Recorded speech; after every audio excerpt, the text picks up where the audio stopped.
I see us talking. Welcome everyone to the Juvenile Justice Committee of the Youth Development Council. And I think everybody's introduced themselves. Is that correct already? Or have we not? No, Okay. we're You're waiting for me. Technological challenge. Okay. I'm waiting for your arrival. Okay, thank you. I'll start on my far left. Sure. Hello, everyone. Debbie Martin, she, her pronouns, policy advisor with the Oregon Youth Authority. Think about that for a second. Hello, everyone. Christina McMahon, Clackamas County Juvenile Department, and I use she, her pronouns. And I'm excited to see everybody. Molly Rogers, and I am the director of Wasco County Youth Services, but I'm also the chair of the Juvenile Justice Committee, so that's my role today. That's fine. Hi everyone, I'm Joyce Snyder. I'm the admin specialist for Prevention and Justice. Good afternoon. I'm Anya Sikin. I'm the associate director of Youth Development Oregon. I go by she, her, and yeah. So glad to see you. Hope to see you because if you can believe it, we have a huge screen, but the picture of everybody on that screen, and I need a different pair of glasses, probably like binoculars to see better. Or I'll have to look into Joy's screen to see. So anyway, if I move around, it's not because I have some challenge in my internal challenge, but just a technological challenge. Well, welcome everyone. Hello, everyone. My name is Lawrence White, he, him pronouns. I am the Racial and Ethnic Disparity Coordinator for Youth Development Org. Melissa Gallardo, I'm the executive support specialist for YDO, and just sitting in for any assistance that might be needed throughout the meeting. Can you call out people online? Yes. Zan, do you want to unmute and introduce yourself? Good afternoon. I'm Zan Ojiro, a YDC member, and I use she, her pronouns, and this is the first meeting of this committee I've attended. I was hoping to be there in person, but schedule just didn't make it possible. Oh, that's wonderful. That happens. Thanks, Sam. Welcome. Kim, can you unmute? Yes. Hi, everyone. This is Kim Le. My day job is I'm an immigration attorney, and I'm here as part of the council. Brian, you're up next. Good afternoon, everyone. Brian Detman, Youth Development Director, he, him. Not there in person, but I will see most of you tomorrow at our quarterly meeting. So thanks for being there. Maricela? Hello, everyone. Maricela Ortega, YDC Chair and Latino Networks Development Manager. Also, sorry I can't be there in person today, but I'll see you tomorrow. Angel? Good afternoon. I'm Angel Stupaski, Senior Program Service Coordinator, Lane County Youth Services, and this is my first meeting. She, her pronouns. Thank you. Lindsay? Hi, I'm Lindsay. I'm sorry I can't be there today as well. I'm in the hospital with my grandma. I probably won't make it tomorrow either, but thankful for you guys letting me be here and here, two places at once. But yes, I'm Lindsay Schoonover. I work with the Youth Development Division, and I am the compliance monitor for Oregon. Anna Williams? Hi, my name is Anna Williams. I use she, her pronouns. I am the executive director of the System of Care Advisory Council, and we've gotten a lot of engagement from YDO. So really wanting to learn from what you're doing and how you're doing it. And I'll just be here to listen and learn. Thanks for letting me attend. Thanks, everyone. That's all online. Thanks, Anna. It's good to see you. Even just your name. I was thinking the same. I'm like, I need to reach out to Molly. I'll be in touch. All righty. We have a pretty busy agenda today, but one that I think we can get through and feel good that we're actually moving forward and accomplishing some things. So last month, so this is March. So in January, we were in Clackamas County, and last month we really tackled the extended detention application process. And hopefully we're able to finish that today. And so we had hoped to do some drop downs and some other things, and we'll continue to refine the actual form as we move forward. But the content of it, I think, is done. And so I just wanted to open it up one more time to see if there's anything additional or changes. And wanted to also let people know that Sam Coe did reach out and has two things that we still need to consider, but I'm actually gonna make a recommendation that we do those in the site visits. And the reason is there are more dialogue questions, and one is around ensuring that the programs have a process in place to ensure racial equity, and that their process to ensure that they're keeping data and watching data for disparate placement of youth in the 30-day programs. The 30-day programs across the state are unique in that some are single county 30-day programs and some are multiple county 30-day programs, and how you answer that question might be a little bit different. And so I think it actually needs more attention to it, and through the dialogue on the interview when we do a site review. So any other thoughts or comments about the application as it was presented? Holly, I'm just looking at one of the questions again now, and number 19. Okay. And I'm just wondering if there's another descriptor word that is needed. So it's describe the difference between youth placed in standard detention and youth placed in the extended detention program. And when I see the difference between, I'm like, difference in risk, difference in all things, like difference, like In the what programming. In the programming. different, yeah. So we might want to like describe the different programming or something more, just to kind of eliminate what difference it is we're seeking. Okay. Does that make sense to everyone, that on number 19, it would be describe the difference in programming between the youth placed in standard detention and virtual.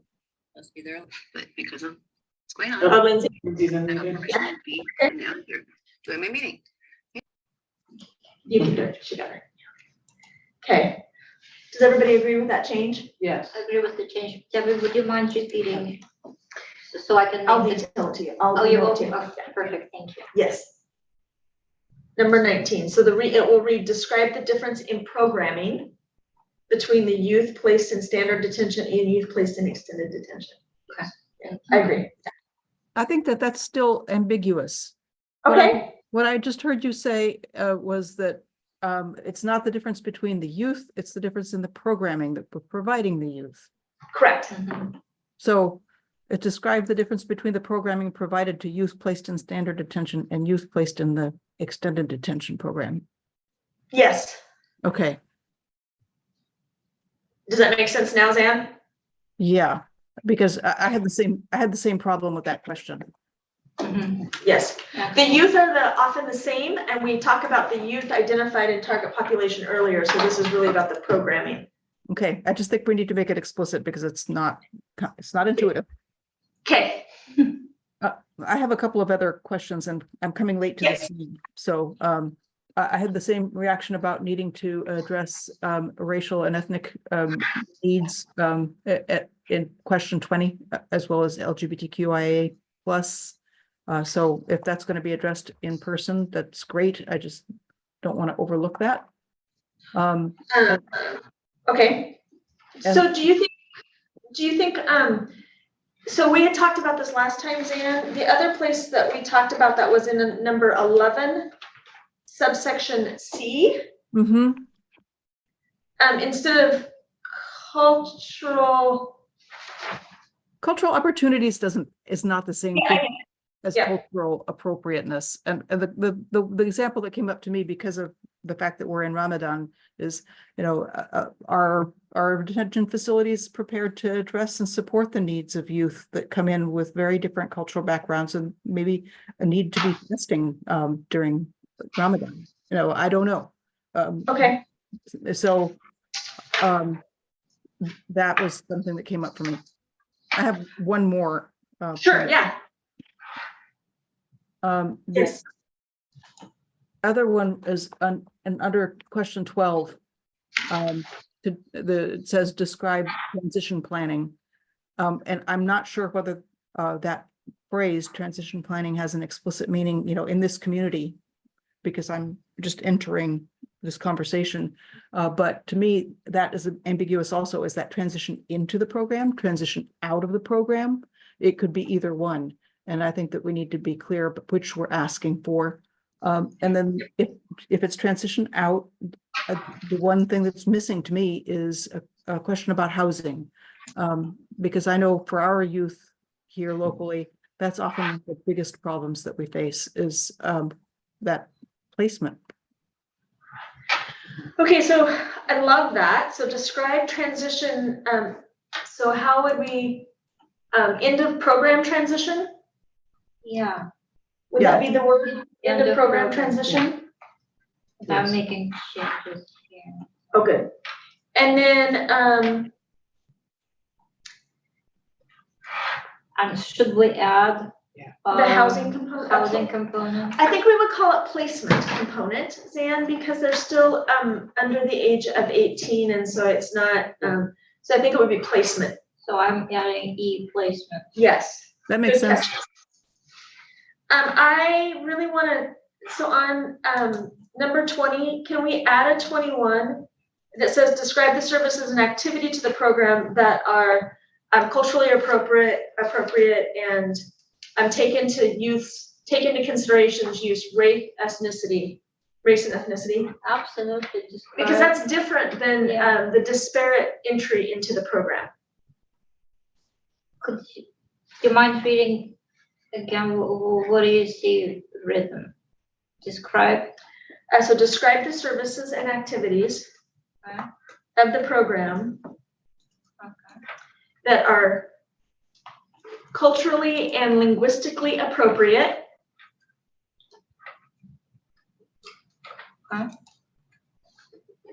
Is that Lawrence? Okay.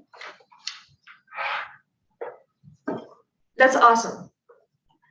Any other changes? I think for me, what we're really after is how do people that run these programs determine what a child's needs are, that are culturally and linguistically appropriate, and then how would they go about supporting those needs? So because I think that most of them won't have services and activities to describe. It's such a one-off thing for especially a lot of the more rural sites, right?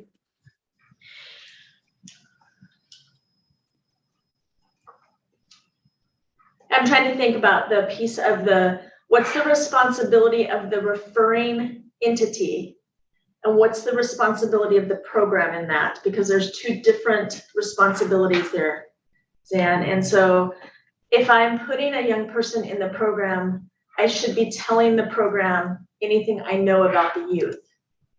Right. And that be done as part of the screening and admission into the program. I think it would be horrible to find out halfway through the program that we need to meet a young person's needs because nobody told us that. Does that make sense? So in describe the screening process, we have criteria process, but we need to add an E in there and not only describe what and how behavioral issues will be addressed, but any cultural adaptations to the program. I think that's great.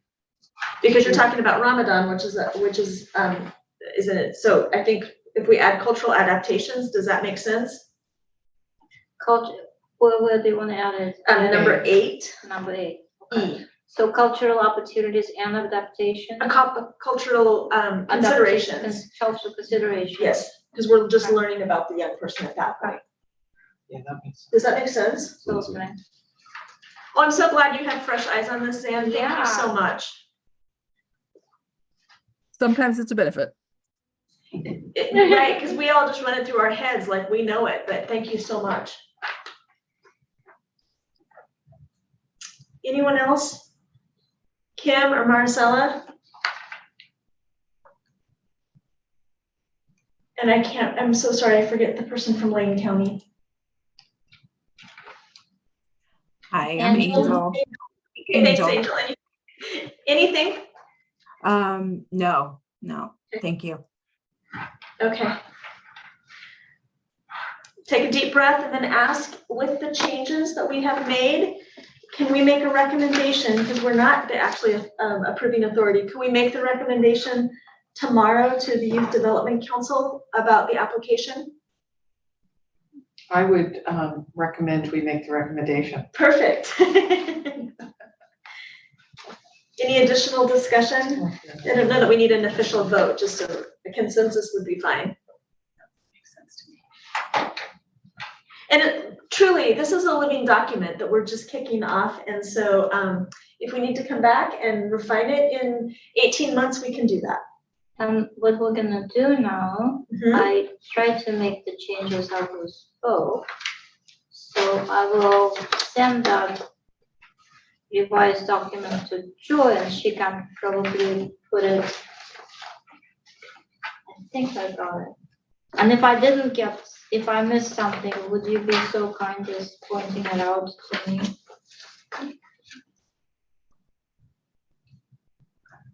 But don't bother, don't worry about the formatting. If I start formatting it now, it will never leave the room. And while Anya is doing that, I'm going to move us on to the letter. As she's finishing up those little pieces, the letter, certification letter. Was there anything in the certification letter that people felt like we needed to add or change? For the background, the certification letter in the past has really been just more of an email back to the programs saying it was presented at the YDC, it's in the minutes, and we approved it.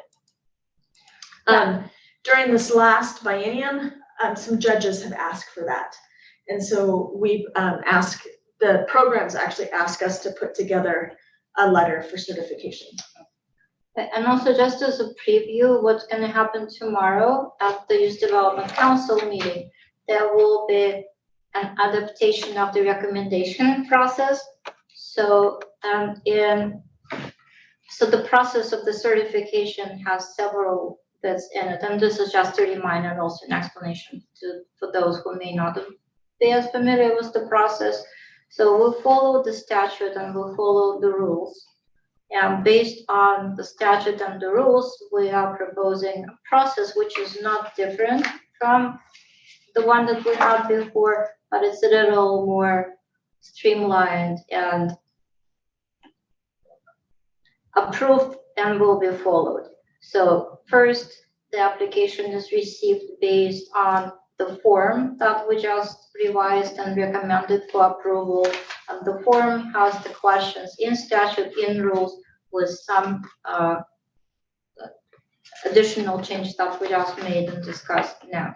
But it's not changing the statute is not changing the rules, it's just clarifying what is needed from policy perspective. So once the application is received, the Juvenile Justice Committee and YDO staff will review the application. If there are any questions to the applicant, there will be a communication between them and the committee and staff.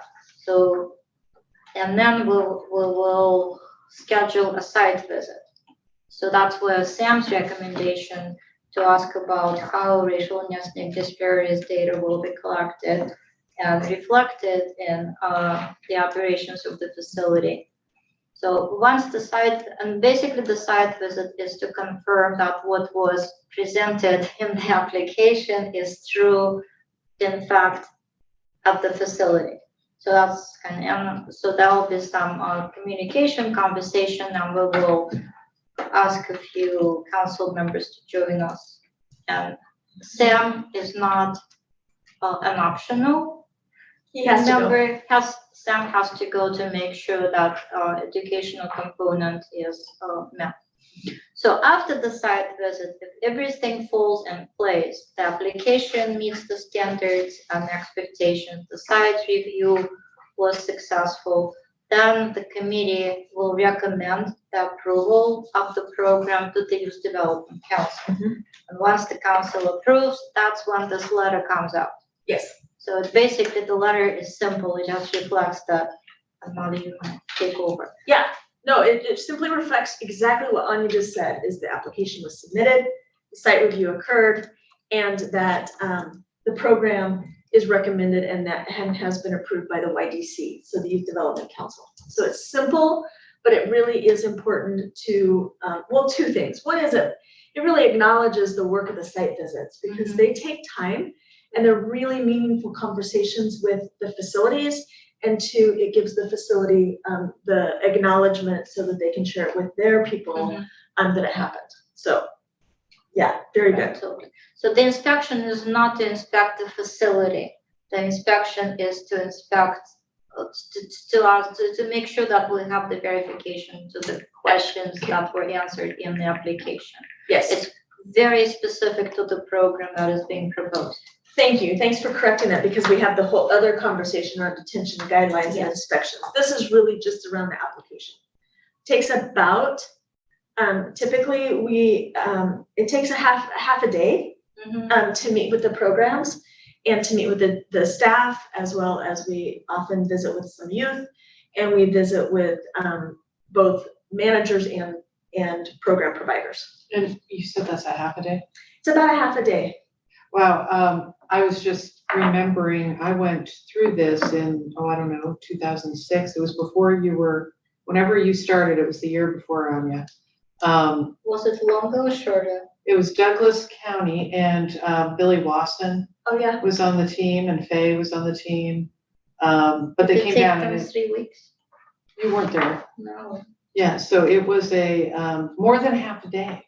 Oh, I'm yeah. sure. Yeah. No, whoa. I think if the application is detailed and sufficient, there's really no reason to spend a day and a half, I don't think. So all the inspections that have been done was my participation in it. Never took longer than half a year. Molly and I did several. We usually had lunch and met with people. It's a conversation. It's yeah. Because Josephine County and different, so. So half a day should be. Half a day is really the piece of it. It's sufficient. You know. Oh, no, I'm not arguing that anyone else has to go through what I went through. So the last inspection, Douglas County. So that brings us to. Was half a day. This brings us to the recertification and approval program schedule. And so Anya, we have two 30-day programs that are up for recertification, is that correct? Correct. So I scribbled here, but tomorrow you will see it in the PowerPoint of the Youth Development Council, because nobody needs to see my scribbles here.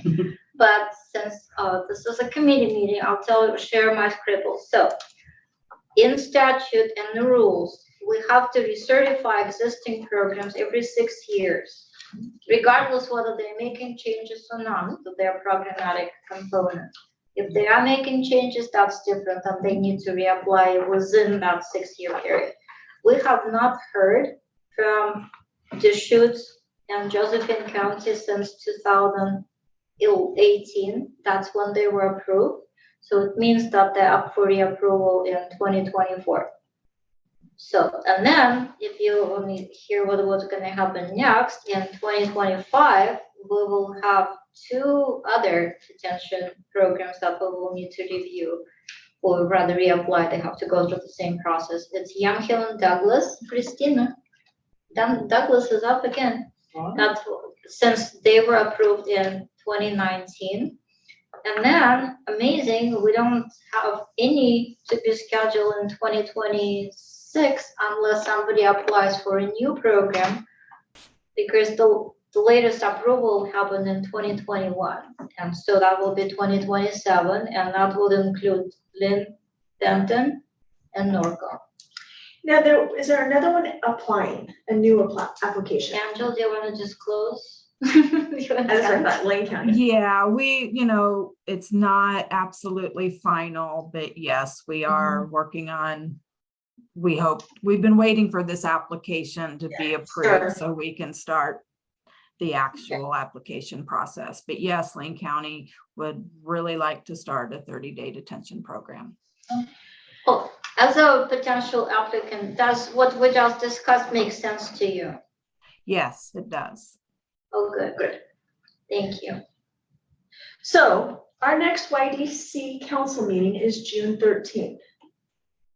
Tomorrow. Oh, yes, yes. And so the piece will be is that it would be nice if we would be able to communicate with the detention facilities and see if they would like to choose June 13th or September 12th. If they're okay with waiting until September 12th. The one I'm concerned about, not concerned by any means, but I want to really acknowledge is Lane, because they're starting a new program. But we need to make sure that we, if Lane wants to do a program and wants to get it up quicker than later, that would be the only one I would really say needs to be done by June. So what I would suggest tomorrow, well, after the meeting, presuming the YDC approves the proposed plan of certification process, I will follow up with email, Angel, to you and to Deschutes and Josephine saying, well, since you are for renewal and you potentially apply, it has to be tied to a YDC meeting. And we usually, we're given 120 days to process the application.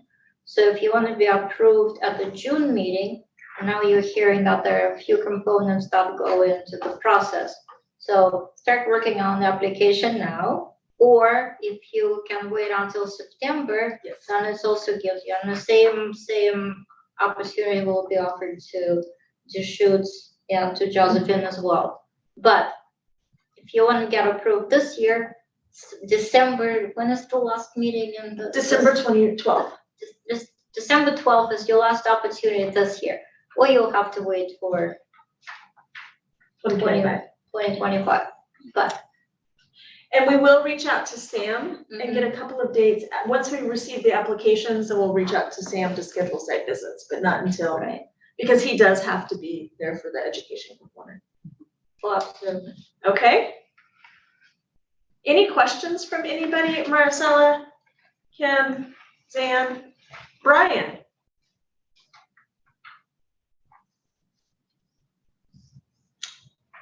Okay.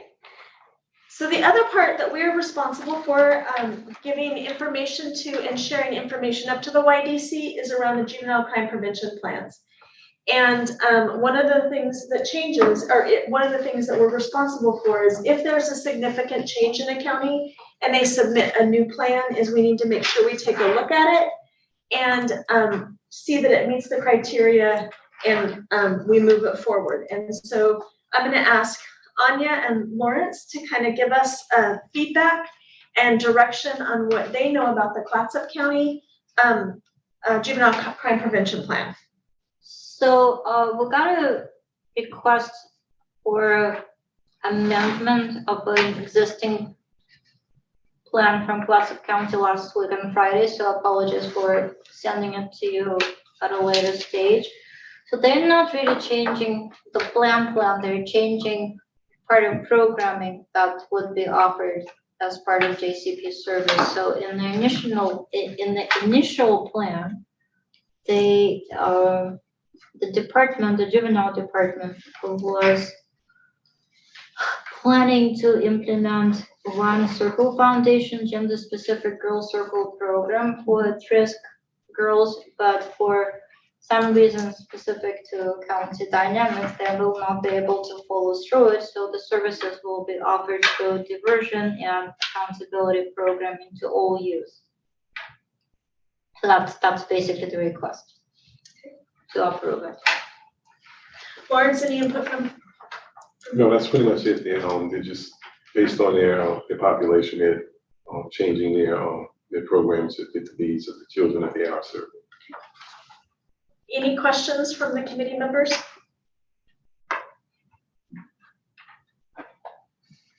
Okay, I really appreciate the fact that Clatsop County stayed in communication and did that and is doing this at this time versus the last 30 days of JCP funding.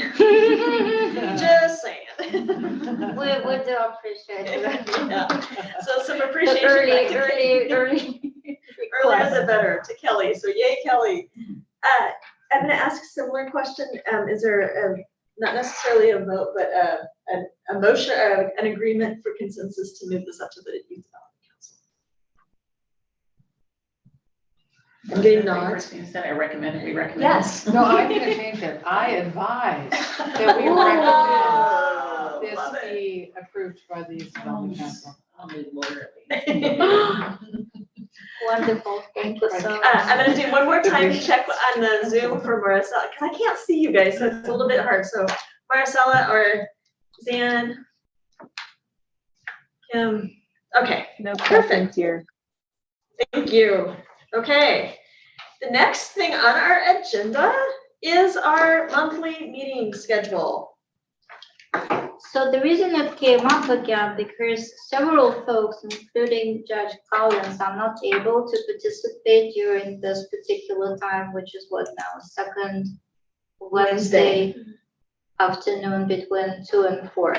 So would it be recommended, strongly recommended, considered to change the schedule of this committee to a different time? But the challenge is here. It has to be regularly scheduled recurring meetings, because if we try to schedule a meeting every month, then it's like death by doodle poll. Exactly. Thank you. I was gonna say like it's a battleship game, not just you never win. So So for Judge Collins, is that correct? yes. Is there a time, like, is it the lunch hour that is actually better for the judge? I don't know. Yeah, it's typically the lunch hour is typically better for a judicial officer, and then we put everything at the beginning of the agenda that has a vote or really input, and so that they're able to participate. That makes it a challenge for us sometimes, but if we're traveling and coming to the building anyway, I guess I'm used to lunch meetings because of judicial officers. Yes. It's part of my life. The second Wednesday seems to be like a good Wednesday for me. It's weird in my calendar, but I'm curious if we could go. I could not do it. And I'm already cutting out my manager's meeting early, so lunch hour would be really impossible for me to do for 2 hours. Don't schedule around me. I'm just saying that's not a time that I can participate. It's the second Wednesday for Alright, so you. it's the second Wednesday per month. What about morning hours? My meeting is 9 to 2:30 Oh. and or 9 to 4, depending upon the month, So it's the second one that's. yeah. So how about the fourth? Is shaking Oh, her head shaken, no. What about the fourth Tuesday? Did you say Tuesday? Fourth Wednesday. That one usually works. The second Wednesday, I also have a standing conflict. Oh, the second Wednesday you do? Yeah. Okay. The fourth Wednesday, when I looked at my calendar originally to come down and talk about this, the fourth Wednesday on my calendar is relatively always. We have JJ's modernization subcommittee, But but if it's earlier. then I can be here. At 3. Yeah, so then I can be in Singapore. So if we did like What At morning? noon. Noon to Noon to 2. Sometimes we don't need whole 2 hours. No. We just like to schedule for longer and give people a break versus make people stay longer, which is never good. Yeah. Yeah, often we're done within an hour and a half. But so the fourth Wednesday sounds good, Anya. Are you okay with that? I will check. Strategically speaking, if we're trying to accommodate for the judges' schedules, shouldn't we start at, let's say, 11, and then that way we can get introductions, whatever, done, and then all the voting things that happen to be at, because if we start at noon, if we run late at all or do introductions or whatever, that cuts into that time that you might need the judge. Yeah, I think that's really brilliant. That's let's do 11:30. 11:30 to 1:30. 11:30 to 1:30. Yeah, you're brilliant on that. And then the judge can pop in at noon, and we can, and And that's great. And often judges have 1:30 dockets, so that's good. First Wednesday of the month, 11:30 to 1:30. Let's give it a try for a couple months. Cannot promise you lunch, but No, that's okay. you can bring your own. As long as we can eat in here, we're fine. Oh, absolutely. Thank you so much. Okay. Anya. Lawrence. Lindsay, who's taking the OJDDP grants? Lawrence. Oh, so that would be About it. myself. OJDP grants. So we're still working with procurement, but we are making really good progress. We have an upcoming meeting, and hopefully we can get our RFA completed. Our hope is to have these grants out by July. We're really enthusiastic about that to make that happen. So we're working diligently with procurement, like I said, and we are making progress. So that's kind of where we are with that. I can go over the format of the grants if you would like. I'd just like you to give the three categories, because there's three categories. Yes. And what are the three categories? Community programs, alternatives to detention, and delinquency prevention. So those are the three categories. Those three categories will be in the fiscal year 2021, as well as the fiscal year 2022 Title II funding grants, where we're working with OJDP on fiscal year 2023. That's in the pipeline, but we haven't secured those just yet, but we're working with them on that. And so for everyone, it's kind of funny, we're talking about 2021 federal dollars, and it's 2024. And so for new members, that is very, very common, that we are 2 years behind on the federal funds. And we actually wrote the 3-year plan for those federal funds back in 2019 and 2020.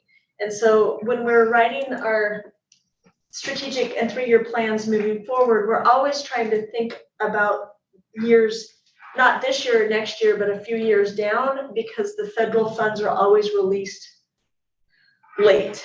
And so it's not uncommon. It's not that we didn't do anything. We did plan, and it makes sense for us to have the 2021 dollars right now. Right. Well, glad to hear that procurement and education is not 3 years behind.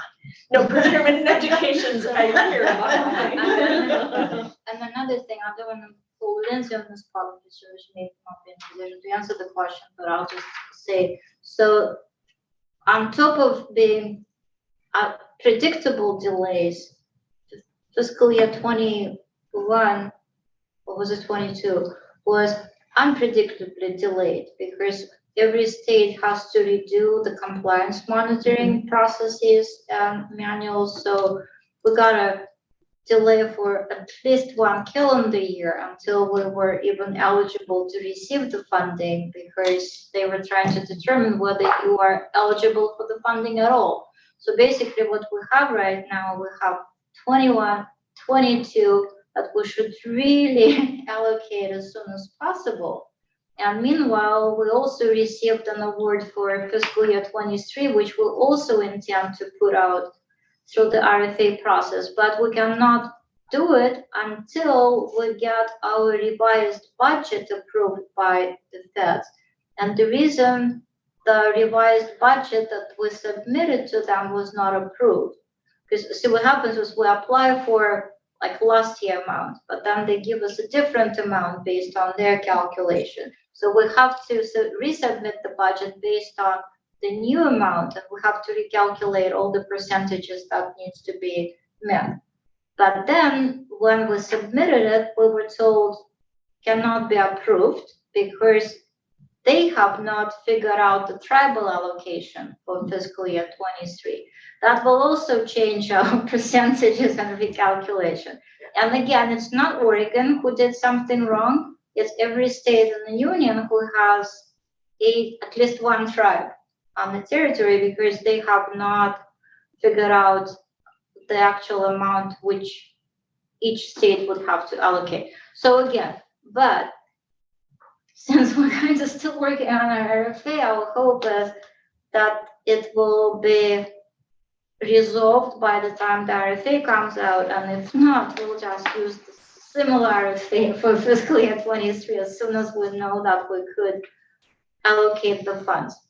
The amounts won't change though. Our percentages and other areas will, but not The overall amount. not for the. So really sorry about it, but there are certain things that are outside of our control. And I want to just share that we were one of the first to get our compliance manual up and back in. It was, I was at the CJJ conference when we all got told that it was all coming back to us to rewrite. And it was a sad group of people. It was a sad group of people because we were supposed to get the award next week. Yeah. And the week before their award was expected to be received, we were told that not so fast. Yeah. Yeah, it was a somber moment. Perfect. Thank you for the grant updates. And that leads us right into CJJ Conference. Oh, yes. So the Coalition for Juvenile Justice is holding their annual conference on Hill Day in Washington, D.C. at the end of May. If you have the agenda, it should have the dates on it.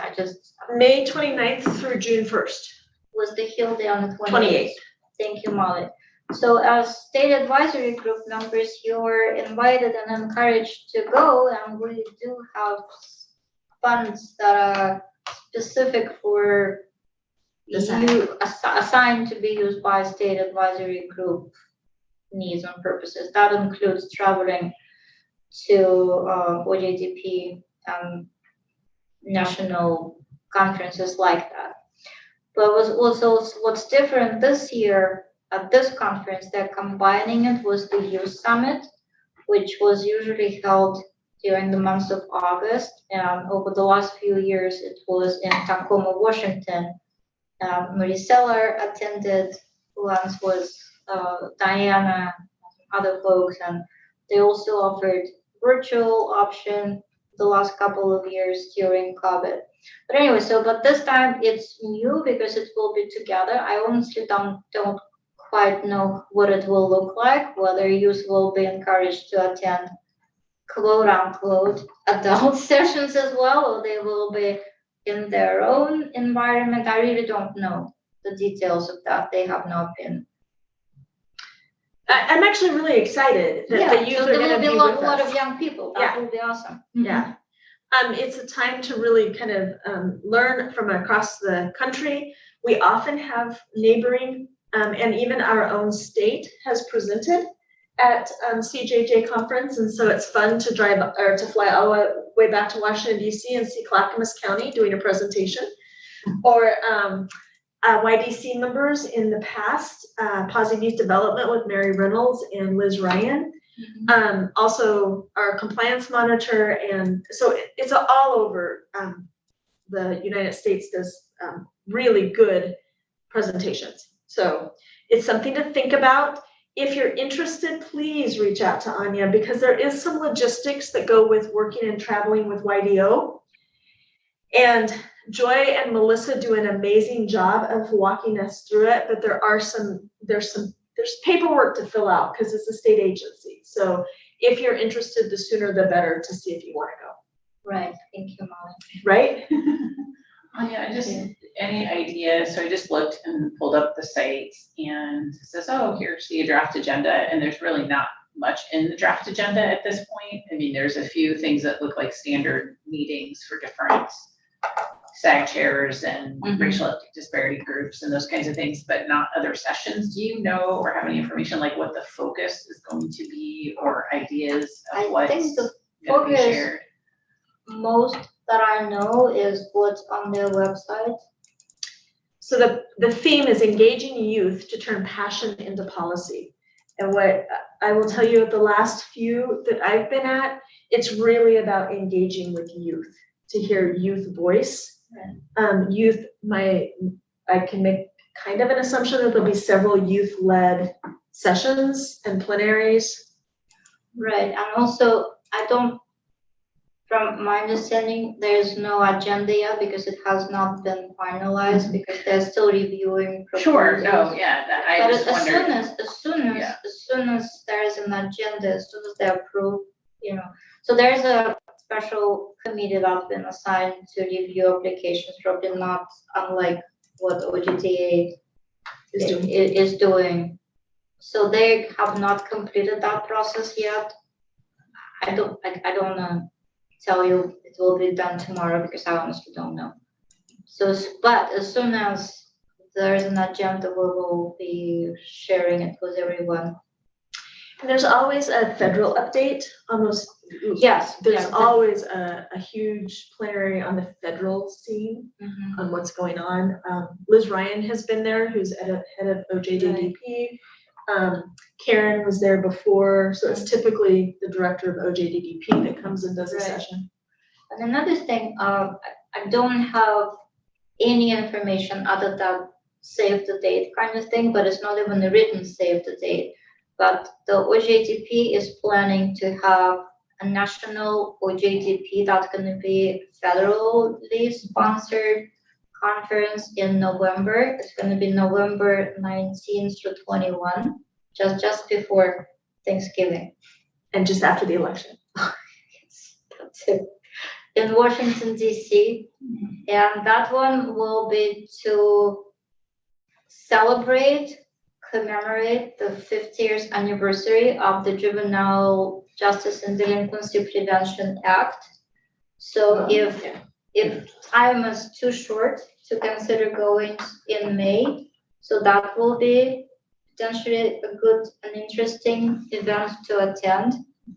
It will be in DC. It will be even cheaper for us to go because that's the federal conference, so it's free, except for travel and accommodation, obviously, and other things. But it's coming. Again, as soon as there is any printable or shareable information, we'll be happy to send it your way. But it is an important year this year. So it's 50th anniversary of the act. And for CJJ, I don't know if they made it clear on their. It's 40th. It's the 40th anniversary of that organization as well. Long time.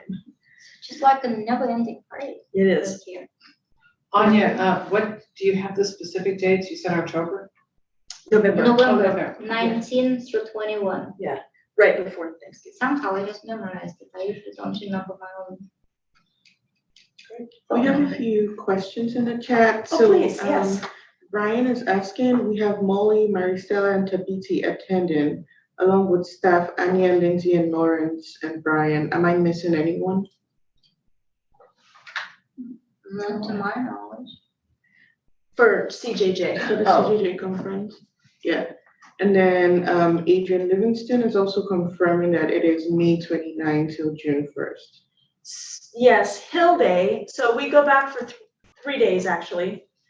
We typically fly in the day before the Hill Day, and we then spend the 28th walking all over Capitol Hill, visiting with our representatives and senators. And then the conference starts the next morning, runs all day, and then the morning of the next day. So there's right, but the conference itself is Thursday and Friday. The morning on Saturday is the state advisory group's state meeting. The Hill Day, Joe has been working on making the schedule happen, setting meetings. So we already have a fairly large group. So if anybody decides to go to the conference, it's really we're asking to attend the conference Not if possible, but Hill Day is it's not easy to navigate a large crowd.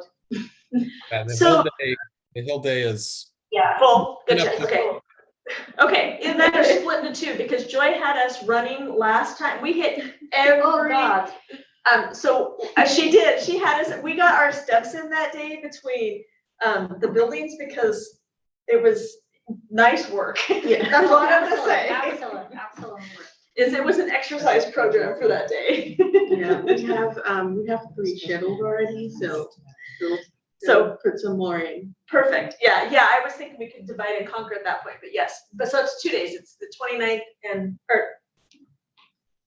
So the Hill Day is 28th. the conference is the 29th, And 30th. 30th. The morning of the 1st is the Saturday Is that right? You have the schedule. Well, there's a Because 31 I there, think we're missing something Hill here. Day's the 29th. Hill Day is the 29th. We travel on the July. 28th, and then Yes. the conference is 30th and 1st. Oh, sorry. Yes. May does have 31 days. Something about Knuckles. There is. So There's that something is about something Knuckles to know, like like, how many exactly. She's counting months. Yeah, you're right. There's a song that goes with it too. Oh, If you're interested, please reach out to Anya and we'll figure it out. Right, but no Hill Day at this point. Okay, okay. I think about my hill day. No, I won't. But that's a lot of walking. Well, you cannot trade at this point. I It's won't too trade late. out. So conferences. I actually, oh, look, you found the conference piece. Yeah. Thank you. See how good you are? That's so beautiful. It's the 29th is Hill Day. Yeah. 30th is when the conference starts. That's amazing. There you go. That makes more sense. The OJDDA conference. I'm gonna have Christina talk about the dates and just a little bit about it, and then Anya and I will talk about our conversation with Pierce County. Hey, Anya, do you have the save the date flyer on, I think it was in an email Tiffany might have sent. Yeah, and we'll Yeah, we are having the Oregon Juvenile Department Directors Association Annual Training Conference. It starts on Sunday evening, September 15th, the actual, with the president's reception. Oh, look, Debbie is like my Vanna White over here. Yeah. Hold up the website with all the info. You're testing me. She's So we have helping a president's reception on Sunday evening, which is really exciting. This isn't printed anywhere, but we are going to have, oh, Maricella's on here. We've been working with our colleagues at Latino Network, and they are going to be bringing kids over to Seaside. And during our reception Sunday night, the Ballet Folklorico is going to be, the kids are going to be doing a performance for us. So pretty excited about that. That's like breaking news. Yes. Yeah. So, I have not oh, heard look at about you, it. our save, oh, that's not the new save the date. So, we haven't updated it is the new save the date. I stand corrected. So, the conference actually begins on Monday morning, September 16th, and it goes through Tuesday afternoon on the 17th, and we have our brand new Save the Date conference. We have some beautiful artwork that was done by the kids at the Washington County Juvenile Department's Harkin House program, and you can see that on there. And then we were able to finalize agreements with our 2 keynote presenters. So we have our keynote information on the Save the Date now. The theme of the conference is honoring our communities, equity and action. And we have Monday keynote is Dr. Christian Bijou from the Center for Juvenile Justice Reform. And his keynote is exploring our past to build a path to a more just future. And on our second day, we have Dr. Monique Kumalo. Some people know her by Monique Morrow. She is going to be doing a keynote on racial trauma in juvenile justice, defining, recognizing, and transforming to a trauma responsive system.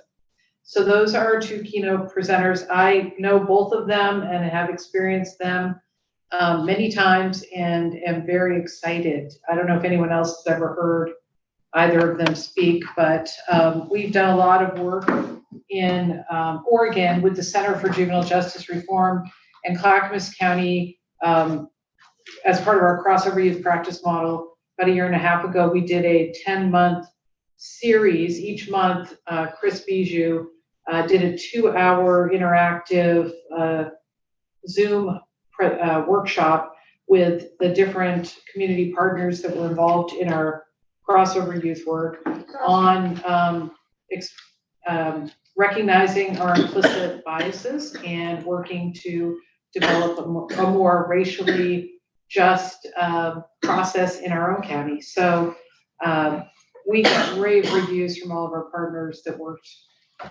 with us on that endeavor for those 10 months. So pretty excited. Also, Washington County has done some work with him too, so they were pretty excited to be able to have him come to our conference. So anyway, that's it in a nutshell. We're in the process now of, we're coming down to the home stretch of getting in presentations, proposals for presentations for the breakout sessions.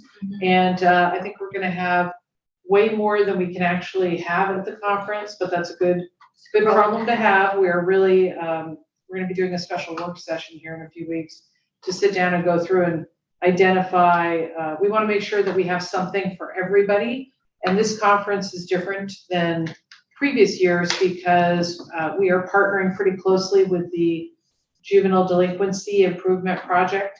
And they plan on sending many judicial officers to the conference and also reaching out to multidisciplinary partners. We have defense attorneys and hopefully we'll get some prosecutors and of course the juvenile justice folks that we always have at our conference and hopefully more child welfare folks. So. Christina, we also shared your recommendation, the original save the date flyer through our network, to our grantees. Oh, you did already? I thought we did, yeah. Yeah. That was the, so if you have an updated flyer. Yeah. Then if you could send it to me and we can. Yeah, I'll have Tiffany send it. Folks that, you know. Yeah, so Tiffany sent it to you. it's the same, still the same art, it's just now we know who the Yeah, keynotes are. Yeah, we I didn't think know the who the original one didn't have the. Yes. The key attractions. Yes. Yes. I will have Tiffany do that. That would be awesome. Thank you so much. Well, that's, sounds like it's wonderful. And often the youth, well, often, always, Youth Development Oregon has partnered with OJDDA to sponsor an event or a training or a speaker. And since we have been involved, the Juvenile Justice Committee has been involved with probation reform with the Annie Casey Foundation. We actually were able to find one of the model sites for probation transformation is Pierce County, Washington. And so Anya and I had the opportunity to visit with Pierce County last Friday, and they're putting together a presentation to submit by the 18th. Yes. For 2 panels, up to 2 panels coming down and doing presentations on family engagement. And that is one of their key initiatives that they have been so successful on. And then the second one is opportunity probation. And that has been the other one that there's been a lot of interest both judicially as well as from counties on opportunity probation. So that was a fun conversation. I happen to know the guys. And so that is in line with what we are doing as a juvenile justice subcommittee, as well as the Youth Development Council. Awesome, thank you, Molly. Yeah, it was a great visit was done. They seem to be doing really important work.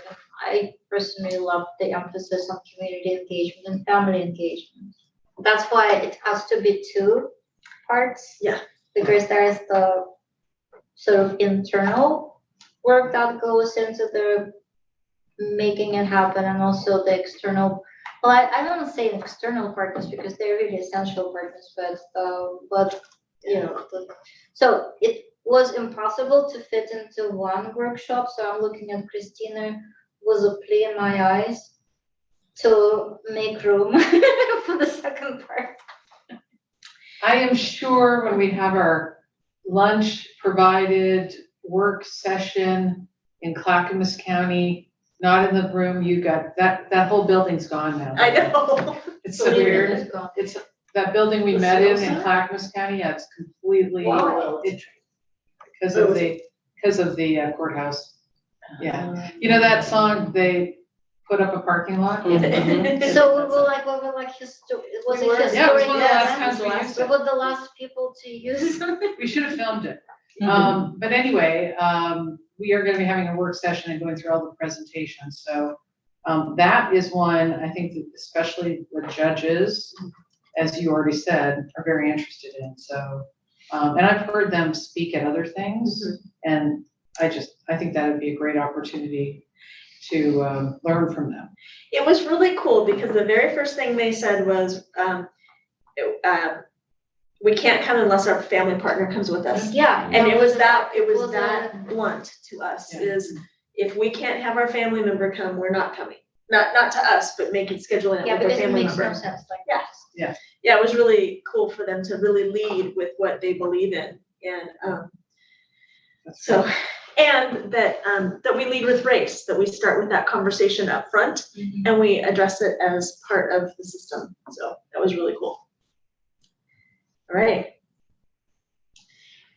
The one thing that was not on this agenda that we've talked about a lot, and it's okay that it was not on this agenda, is we did a lot today and last time, but taking that deep breath, that next month we're gonna start delving into detention guidelines.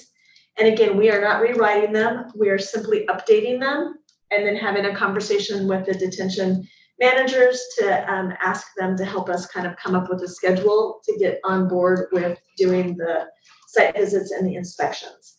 And so that really needs to be a interactive conversation with the detention managers. And so we'll need to do that, and we just haven't had time this time, but we need to have that ready to go. And for our June report out to the Youth Development Council is maybe even asking them to approve kind of a calendar of what we're thinking of for the detention guidelines. On the agenda, and maybe you're gonna get to this, but the April 10th meeting, I had it on my calendar that it's gonna be in Wasco. Well, so that was, my last thing is, now that we just changed the dates of the meeting for April.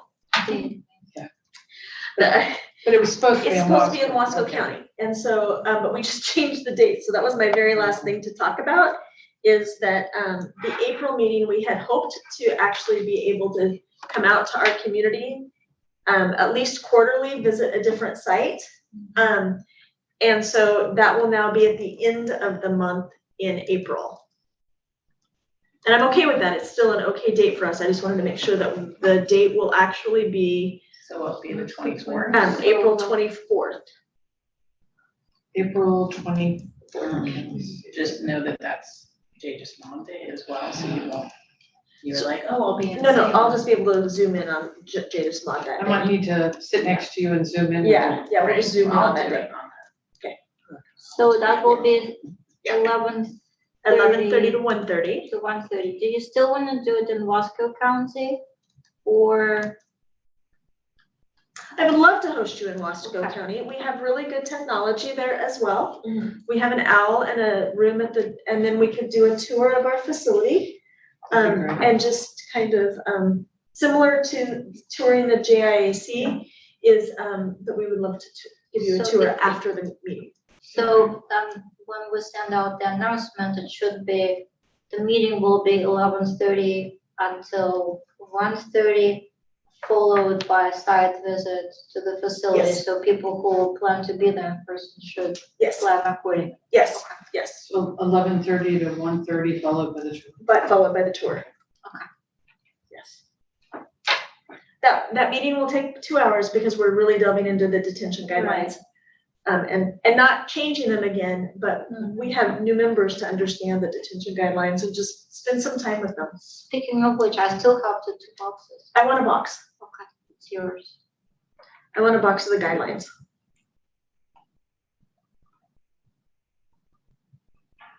Okay. Awesome. Anything else for the good of the order today? I have to admit, April in the Gorge is beautiful. Driving out along the Columbia River Gorge and the wildflowers will be out. Have a nice drink, cup of water, turn on some music and drive slow as you're coming through the gorge because it will be beautiful. So Lawrence and I went to a Kojak meeting last week in Pendleton. God, it was beautiful along the gorge. Yeah, and take allergy medication if you have allergies. And you know, my favorite, I'm biased, but my favorite section of the gorge is the drive between Hood River and the Dells. I think that's like the most stunning. As you open up and the change in the whole. Yeah, it's just stunning. And then on the way, we were really lucky because the weather was not perfect the day before we left, but the day when we left, how do you say it? It was trending. It was trending in the right direction. I love this. Right, so it was just stunning those days. On the way back, the seeing Mount Hood from the other side, so yes, Molly, it's a lovely, lovely location. It's a lovely drive.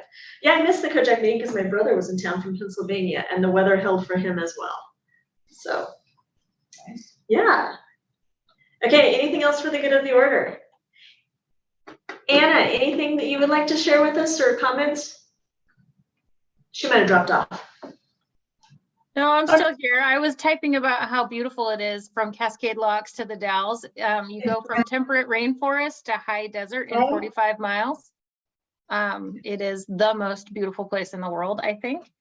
So I'm just really grateful to have been here and listened to you. I love how thoughtful you all are as you're pursuing your work, and I look forward to hopefully partnering where we can, because we have similar goals and you all are experts in things that we are not. So thanks for letting me share your space today.